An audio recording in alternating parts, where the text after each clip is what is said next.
جايبة لكم فيديو النهارده كل أسرار الشاورما، ولو عندك لحمة كبيرة في السن هاقول لِك إزاي تعمليها شاورما وتطلع أحلى من اللحمة الصغيرة، أي قطعية عندك هتعمليها شاورما وتطلع طعمها خطير، وهاقول لِك على كل أسرار الشاورما اللي بتاكلوها برّه، ويا رب يا رب كل اللي يحط لايك ويعمل شير للفيديو ده يصلي عند حبيبك محمد عليه أفضل الصلاة والسلام. معايا هنا اللحمة أنا مقطعاها طبعًا قطع الشاورما، أنا اللي مقطعاها، طبعًا اللحمة دي كانت موجودة عندي وكانت قطعية كبيرة في السن، فحبيت أشارك معاكم الوصفة عشان لو حد عنده لحمة قطعية كبيرة في السن ونِفْسه في الشاورما زي أولادي كده تعملوها. هنا معايا كوبايتين كبار من مَيّة البصل، حطيت عليهم معلقتين كبار من الخل، وحطيت عليهم البهارات، أنا كتبت لكم كل أنواع البهارات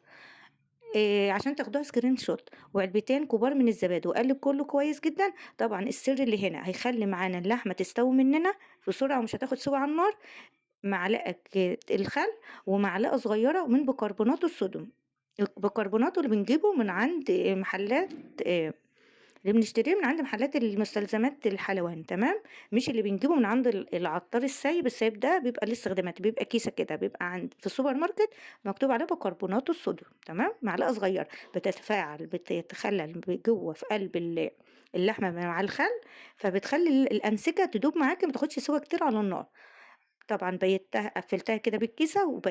وبيّتها في التلاجة، طبعًا باعمل الخلطة دي قبلها بيوم، عشان اللحمة تتخلل معانا والأنسجة بتاعتها تدوب معانا وما تاخدش سوا تمام.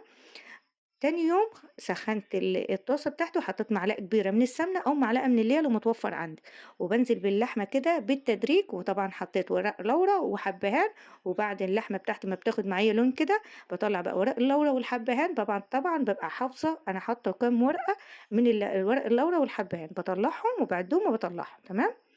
طبعًا اللحمة اتشوّحت وتخنت معانا في نُص سِوَى، بانزل عليها بقى بالخضار بتاعي، فلفل ألوان وبصل متقطّع جوليان زي ما إحنا شايفين كده، وأبدأ أقلّبه كويس جدًا.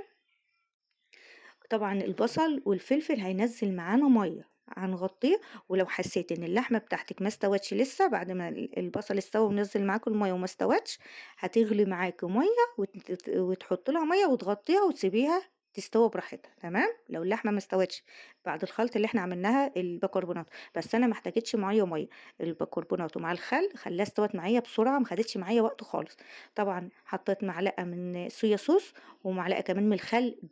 خلّ الطعم بيطلع في حتّة تانية جدًا، مهم جدًا معلقة الخل دي. بعد بقى الشاورما بتاعتي ما استوت خالص والبصل وكلّه داب معايا كده، بانزل بطماطم متقطّعة جوليان كده وشايلة منها البذر بتاعها وباطفي النار، يعني أنا باحط الطماطم وباطفي النار على طول، الطماطم مش باحبها مستوية، تبقى سليمة كده. هنعمل مع بعض هنا الطحينة بتاعتنا، طحينة بانزل عليها بعلبة من الزبادي وطبعًا معلقتين خل كبار وأقلّبهم كويس جدًا وتكون غالية جنب مَيّة وأفكّها بالمَيّة المغلية، بتبقى طعمها جميل جدًا. جرّبوا الطحينة بتاعتِك كده أحلى من بتاع المطاعم كمان. سيبكم من اللي بيزوّدوا دقيق، الدقيق غلط جدًا، جدًا إن أنتِ تاكلوه ني بيتعب المعدة. بعد ما قلّبتها كده بالخل وضبّطتها بازوّد الملح، هنا دُقتها لقيتها محتاجة كمان نقطة خل، زوّدتها خل بعد الملح تمام، وضبّطت الطعم بتاعها والملح، حطيت لها رشة فلفل، رشة بابريكا، ومعلقة من الزيت. طبعًا نجيب بقى العيش بتاعنا عيش الكايزر طبعًا شايرينه جاهز من برّه، هنعمل بقى نعبّي بقى الساندوتشات ونحط الطحينة، شايفين الطماطم ما خدتش سِوَى خالص. أحلى ساندوتشات شاورما هتاكلوها، ما فيش بقى تسلم إيدِك يا مرمر، وصفتنا النهارده تستاهل كام من 10، وما تنسوش بقى تصلّوا على في التعليقات عشان نكسب صوابًا وأنتم، ودي بقى الكاتشب اللي أنا عملته معاكم والوصفة موجودة لو أنتم محتاجين طريقة الكاتشب موجودة على الصفحة، ما تنسوش بقى المتابعة عشان الفيديو يوصل لناس تانية، والسلام عليكم ورحمة الله وبركاته.